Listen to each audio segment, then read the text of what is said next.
성명고등학교 1학년 학생 여러분 안녕하십니까? 한국사 1을 담당하고 있는 김성훈입니다. 이번 시간에는 문벌 독점체제가 흔들리다 단원을 해보도록 하겠습니다. 학생 여러분들께서는 교과서 26페이지를 펴주시기 바랍니다. 먼저 교과서 본문 내용을 설명한 뒤 흐름도를 보며 이제 내용을 요약하고 마무리를 하도록 하겠습니다. 우리가 전 시간까지는 고려의 정치체제에 대해 배워봤습니다. 그런데 이번 단원에서는 뭘 배울 거냐면 거란 그리고 여진과의 관계, 또한 고려의 문벌귀족들이 나타나고 몰락하는 과정, 그리고 무신들이 집권하는 과정을 배우게 될 거니까 잘 따라와 주시기 바라겠습니다. 먼저 거란하고의 관계부터 배우도록 하겠습니다. 고려는 거란하고 분쟁을 하게 되는데 원인은 뭐냐면 이제 북진 정책을 하게 되면서 거란하고 초기부터 대립을 했었습니다. 한편으로는 거란은 중국의 패권을 두고 송과 다투면서 이제 분쟁을 하게 되었는데 고려는 송하고 외교 관계를 맺고 있었습니다. 그래서 거란 입장에서는 이 뒤에 있는 고려가 자꾸 불안한 거죠. 쟤네들은 송하고 친하니까 우리의 뒤를 치지 않을까 해서 친해져 보려고도 시도했지만 고려가 거부하는 겁니다. 그래서 결국 쳐들어오게 되었습니다. 책에는 여러 차례 거란의 침략을 받았다 했는데 1차, 2차, 3차에 걸쳐 침입을 해오는데 1차 때는 서희라는 인물이 외교술로서 싸움 한 번 안 하고 오히려 압록강 위역 강동육주라는 땅을 얻게 되었습니다. 두 번째 침입 때는 고려가 1차 침입 때 약속을 했습니다. 송과는 외교 관계를 끊고 거란하고 외교를 하겠다 했지만 고려는 약속을 지키지 않았습니다. 화가 난 거란이 이제 병력을 들고 쳐들어왔어요. 그래서 임금이 이제 개경을 벌이고 피난까지 가게 되고 거란을 달래려고 진짜 너네랑 외교 관계를 맺겠다. 내가 직접 너네를 방문하겠다 약속을 했고 이제 거란이 그 말을 받아들이고 퇴각을 하는데 양규라는 인물이 흥화진에서 이 퇴각하는 거란군을 습격하면서 피해를 주게 되었습니다. 이제 3차 때로 가면 고려는 1차, 2차 때 약속을 했음에도 지키지 않았습니다. 그러자 화가 난 거란이 다시 쳐들어왔는데 3차 때는 강감찬이라는 인물이 귀주에서 거란군을 크게 이기면서 승리를 하게 됩니다. 이후엔 고려는 거란과 평화 관계를 유지하고 이후에 고려 거란송의 세력 균형이 이루어지게 되었습니다. 그러면 이제 책을 조금 넘겨서 여진하고의 관계를 보겠습니다. 이런 국제 질서가 12세기 초로 가면 바뀌기 시작합니다. 제가 이 교실 강의에서도 설명을 했지만 이 말갈족이 시간이 지나면서 이름이 여진으로 바뀝니다. 만주 지역에 살던 유목민이었는데 이들은 원래 이 군데군데 부족 형태로 살고 있었고 고려를 부모의 나라로 섬기면서 가끔 조공도 바쳤습니다. 고려는 이들을 통제하기 위해서 회유를 하거나 혹은 동화, 귀화를 권유하기도 했는데 얘네들이 바뀌게 됩니다. 12세기 초로 가면 이 완옌부라고 여진 모든 부족 중에 가장 강력한 힘을 가진 부족이 주변을 통합하고 고려를 위협하며 군사적인 충돌을 일으키게 됩니다. 고려는 이들과 맞섰지만 초반에 패배를 했어요. 왜냐하면 고려는 보병 위주인데 여진은 유목민이라 말탄 기병 위주여서 상대가 안 되는 겁니다. 기병대가 한번 돌격해오면 보병은 우수수 무너졌습니다. 이때 윤관이라고 하는 인물이 건의를 합니다. 우리도 특수부대를 편성하자 하여 기병을 중심으로 한 별무반을 조직하였습니다. 그리고 윤관은 이러한 별무반을 이끌고 여진 쪽을 토벌한 뒤 북쪽으로 밀어내고 그 지역에 동북구성 즉 9개의 성을 설치하였습니다. 그런데 여기가 관리가 되게 어려웠어요. 게다가 땅을 빼앗긴 여진은 계속적으로 침입을 하는 동시에 우리가 조공을 바칠게 너네를 섬길게 이 땅을 돌려주라고 애원을 합니다. 그래서 고려는 저기 수비하기도 어렵고 관리하기도 어렵고 그래 니네가 우리한테 절대 복종한다 이거지 돌려주겠다라고 하면서 힘들게 뺏은 땅을 다시 돌려주고 맙니다. 그리고 시간은 더더욱 흘러서 여진종은 드디어 나라까지 건국하게 됩니다. 금나라를 건국했는데 이 금나라의 세력이 굉장히 막강합니다. 금나라는 먼저 거란족이 세운 요나라를 멸망시켰고 뒤이어 송나라를 공격해서 남쪽으로 밀어내버리고 중국의 북부 지역을 완벽하게 차지하게 되었습니다. 이걸 바탕으로 고려에는 4대 관계, 즉 군신관계, 우리 금나라가 임금이 되겠다. 고려는 신하로서 우리를 섬기라고 요구합니다. 작은 나라가 큰 나라를 섬긴다는 뜻으로 조공책봉의 외교관계를 의미하는데 조공이라는 말은 밑에 나라가 위에 나라한테 공물을 바치는 겁니다. 책봉이란 말은 위에 나라가 밑에 나라 보고 관직도 주고 그 땅의 지배자로 인정하는 그러한 절차를 의미합니다. 그래서 고려에서는 이걸 받아들이느냐 마느냐를 두고 분쟁이 벌어지고 있었습니다. 그런데 당시의 실권자이자 문벌귀족인 이자겸은 자신의 권력을 계속 유지하고 싶어 했습니다. 그래서 안정적인 대외 관계를 유지하기 위해 이 4대 관계를 결정하고 말았습니다. 그래서 평화를 얻을 수는 있었지만 국내외 위상도 약화되고 고려는 계속 북진 정책을 추구해 왔는데 태조의 정책을 부정하게 된 것입니다. 그게 밑에 나와 있죠. 이자겸의 4대 결정을 어떻게 볼 것인가 라는 물음에 임금의 질문에 이자겸은 소국이 대국을 섬기는 건 서강의 도인이 먼저 복종의 사신을 보내라 라고 하게 된 겁니다. 한번 생각해 볼 만한 요인이라고 할 수 있겠습니다. 그래서 고려의 외교 관계 잠깐 봤고 다시 26페이지로 가보도록 하겠습니다.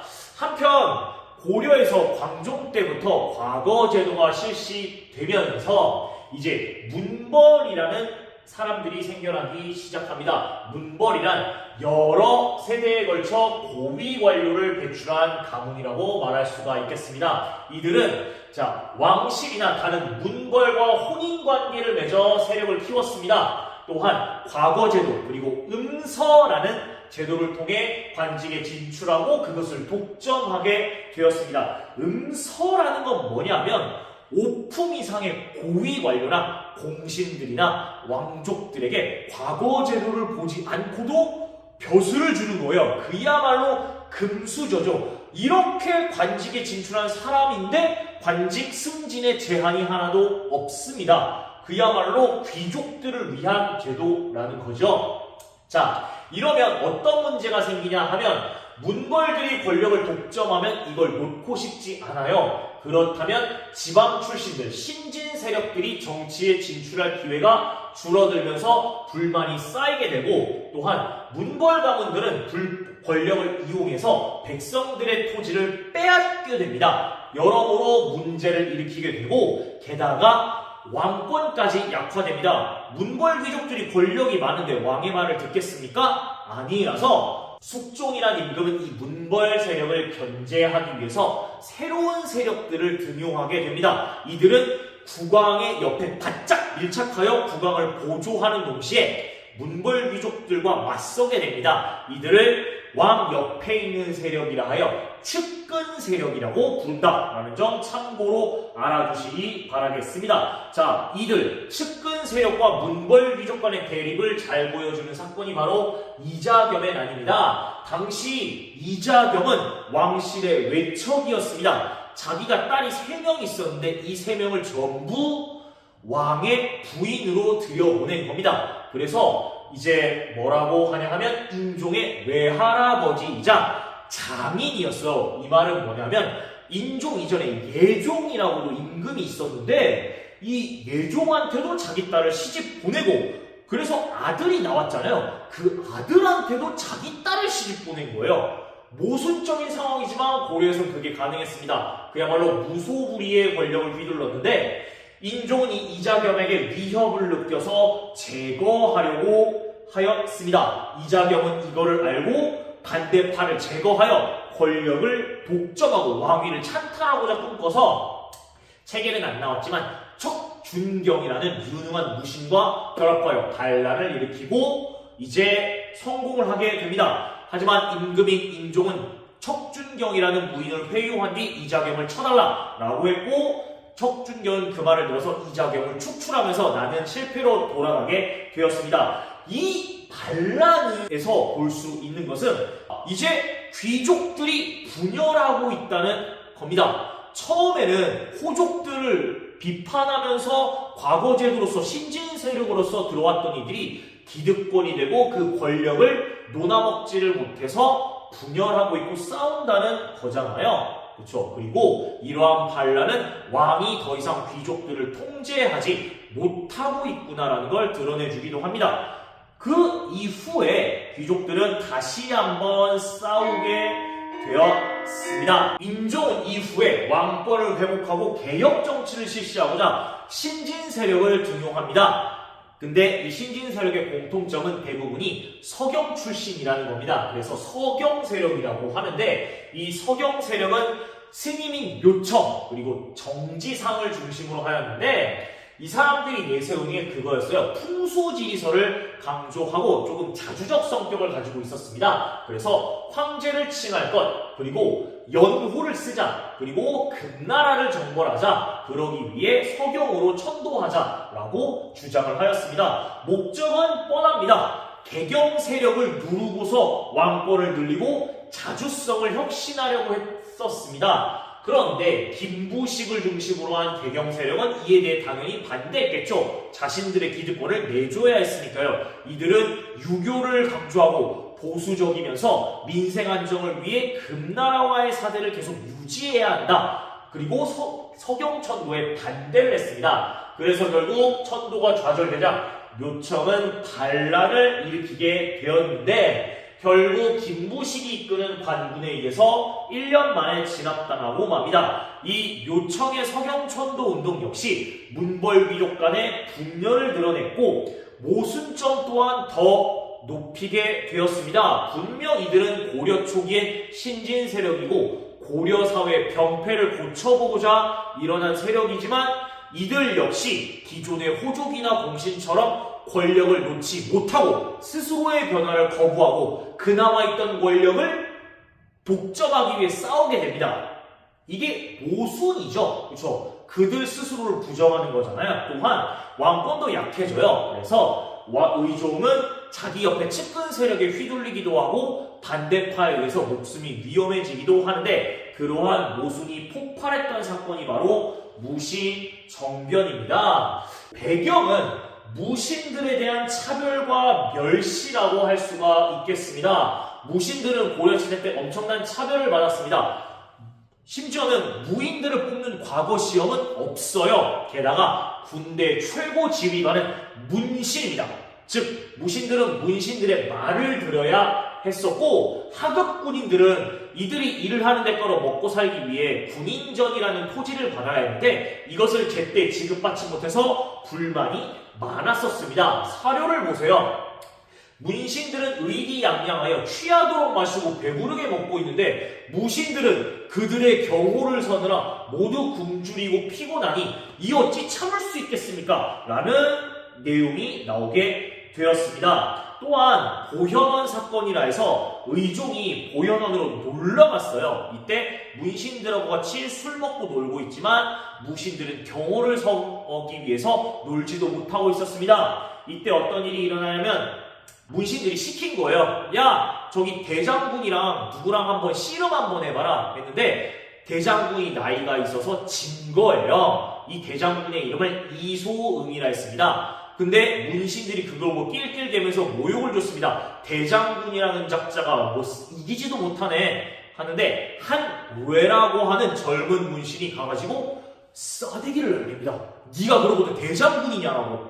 이건 분명 무신들에 대한 거대한 모욕이죠. 참다 못한 무신들은 정변을 일으켜 정중부 이의방 등을 중심으로 하여 권력을 장악하고 문신들을 학살하고 의종을 폐위시켜 버리게 됩니다. 이후엔 중방이라는 무신들의 회기구를 중심으로 정치를 운영하기도 하였는데 혼란이 계속됩니다. 이들이 막상 권력을 잡고 보니 너무 달콤해서 남한테 나눠주기가 싫었던 점, 그리고 이 나라를 어떻게 통치할지에 대한 비전 또한 없었기 때문에 밑에 보시면 알겠지만 집권자가 자꾸 변하게 됩니다. 초기 4명을 보세요. 결코 제명에 죽지 못했고 암살을 당하거나 젊은 나이에 죽거나 그랬습니다. 그러한 혼란은 최씨 무신 정권 때에 이르러 조금씩 안정됩니다. 그 첫 번째인 최충원은 교정도감이라는 최고 권력기구를 설치하여 국정을 장악하였습니다. 또한 그 아들인 최우는 정방이라는 기관을 자기 집에 설치해서 이 관료들의 인사권을 장악하였고, 둘 다 사병을 양성하기 시작해요. 즉 국가의 군대를 무시하고 자기들의 명령만 따르는 사병을 양성하는데, 책에는 안 나왔지만 최충원은 도방을 키우게 되고, 최우는 삼별초라는 특수부대를 양성하게 되었습니다. 그래서 4대 60여 년 동안 집권을 하였는데, 이 무신들은 정치를 잘했느냐? 당연히 아니라서 권력을 잡은 무신들은 불법적 방법으로 토지를 늘려 대농장을 소유하게 되었습니다. 그 결과 국가재정은 고갈되고 백성의 부담 또한 증가한 점, 또 하나는 무신들의 권력 다툼 때문에 지방 통제력이 약해졌습니다. 그리고 마지막으로는 천민 출신인 이의민이라고 하는 사람도 최고 권력자가 되니까 백성들이 그걸 보고 왜 나는 못해? 라고 하며 농민과 천민의 봉기가 잇따라 일어나게 되는데, 그것이 어디 나오냐면 주제탐구에 나오게 됩니다.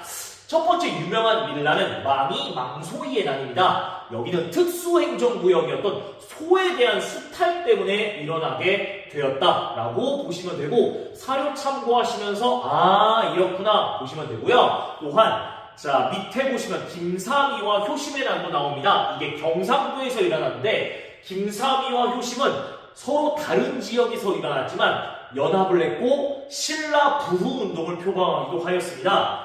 위에 보시면 노비들의 난도 일어납니다. 여러분 아마 만적이라고 들어보셨을 텐데, 만적은 어떤 말을 했냐면 장군 그리고 재상에 처음부터 씨가 있느냐, 누구나 능력만 있으면 차지할 수 있다. 우리는 먼저 최충원을 죽인 뒤 각자 자신의 주인을 죽이고 자신이 노비라는 문서를 불태워 나라의 천인을 없애면 우리가 장군이나 재상을 할 수 있다는 야망을 드러내었습니다. 하지만 사전에 발각되었다. 이렇게 봐주시면 될 것 같습니다. 그럼 밑에 보시면 1번 농민과 천민의 봉기가 계속 일어난 이유는 무엇이냐라고 하면 요 3개 적어주시면 될 것 같습니다. 그러면 본문 내용은 여기까지고요. 위에 내용들 한번 요약해 보겠습니다. 대거란 관계입니다. 전쟁의 배경은 거란은 당시 송과 대립하고 있었고, 고려 또한 북진 정책으로 거란과 대립하고 있었으나 고려는 친송 정책을 폈기 때문에 이에 불만을 품은 거란이 3차에 걸쳐 침략을 합니다. 하지만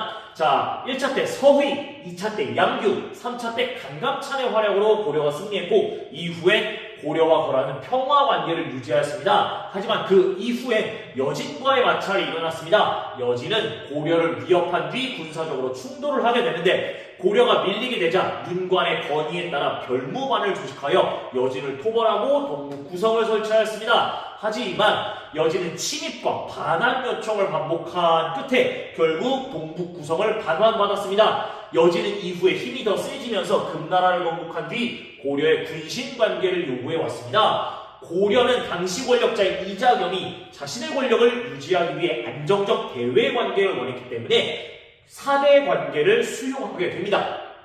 이런 이자겸 같은 사람들을 문벌이라는데, 이 문벌은 여러 대에 걸쳐 고위 관리를 배출한 가문입니다. 이들은 과거 제도와 음서로 관직을 독점하고 세습했으며 자신과 비슷한 집안 혹은 왕실과의 혼인으로 권력을 장악하였습니다. 이자겸은 왕실의 외척이자 권력자였는데 의종은 이에 대해 불만을 품고 제거를 시도하였는데, 이걸 알아챈 이자겸이 반란을 일으켰으나 결국 제거당하게 됩니다.